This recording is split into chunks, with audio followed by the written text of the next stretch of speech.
Welcome to a very special edition of Hometown Heroes. This one is very near and dear to my heart because this show is truly all about our town.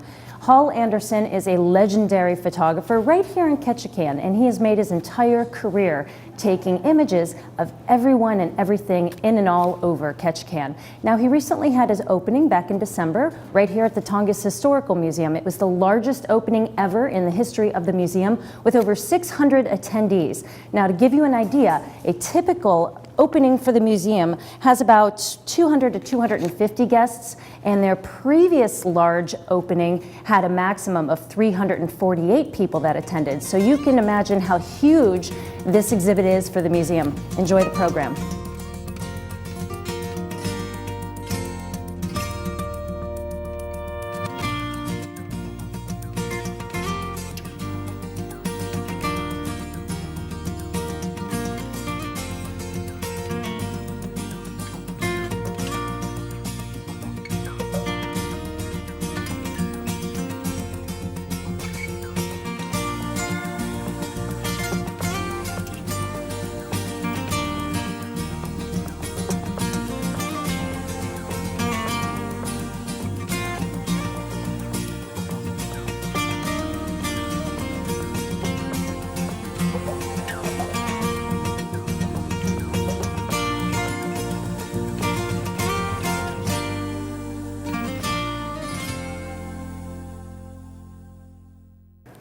For nearly 50 years, I've been intrigued by the inherent drama in natural and urban landscapes and in the ways ordinary people interact with their surroundings.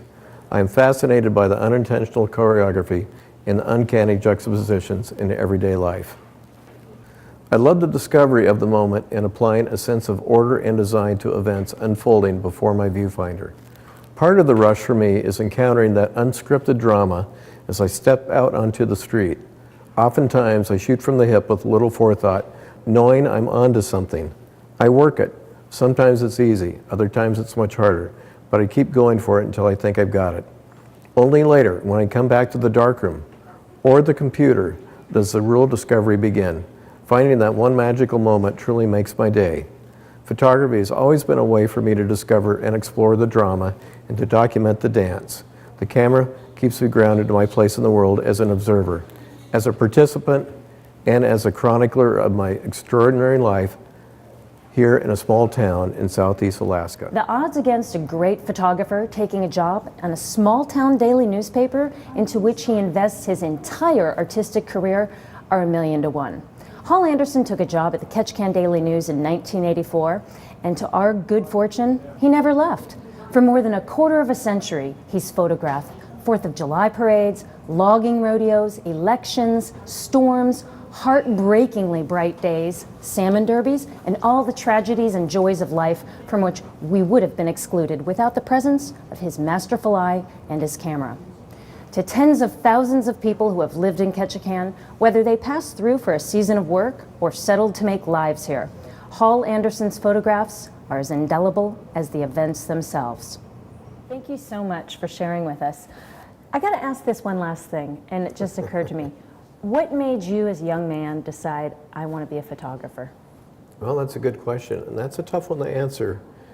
I'm not sure really exactly what made it happen, but I did have a friend whose dad across the street from me in my hometown had a darkroom, a black and white darkroom, and he had a 2 1/4 camera and some 35mm cameras. And we used to take pictures of our parties in high school at his house. And I ended up being the photographer. I kind of liked doing the pictures. And then we would develop them in his dad's darkroom. And we also used to dress up like gangster types, like in the Bonnie and Clyde era and stuff like that, and do portraits of ourselves. And that's kind of how it all started. And I thought, this is kind of fun. I kind of want to be a photographer someday, maybe. And that's how it kind of got started. And then I took my first class at University of Oregon when I was 19.